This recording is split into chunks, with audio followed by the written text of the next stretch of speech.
It is about time. Americans are preparing to hit the road in what will be one of the busiest holiday weekends in recent history. With that, South Dakota law enforcement agencies are stepping up their efforts this weekend to enforce driving laws. Austin Goss spoke with some of those law enforcement officers and is in Pierre with our story. Good evening, Austin. Good evening, Sam and Kelsey. South Dakota is a prime tourist destination for people across the country, and many will make their way here this weekend. Law enforcement officers say that they're ready for that rush.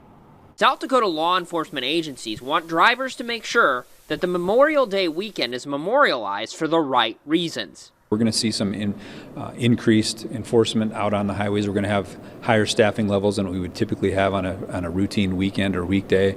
And that enforcement will be up for good reason. For many, this weekend will be the first holiday since the CDC loosened COVID guidelines. AAA expects 37 million people will travel this weekend, a 60% increase from last year. We expect quite a large motoring public this weekend. Depending on the weather, we could see a large amount of individuals on the river, camping, fishing, things of that nature. So we do anticipate it to be a little bit busier than our normal. And while it is always good to wear your seatbelts, wearing it this weekend is a particularly good move to avoid getting pulled over, given it's National Click It or Ticket Week. Click It or Ticket, what it is it's a focused enforcement campaign on seatbelts.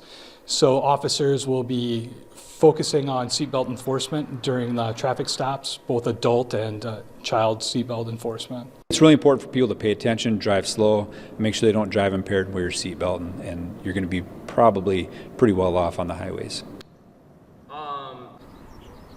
The South Dakota Department of Public Safety says that compared to last year at this time, traffic fatalities are up, and that they want everyone to make it home safe this weekend. The best way to do that is to avoid alcohol, speeding, and to always wear your seatbelt. Live in Pierre, Austin Goss, Dakota News Now.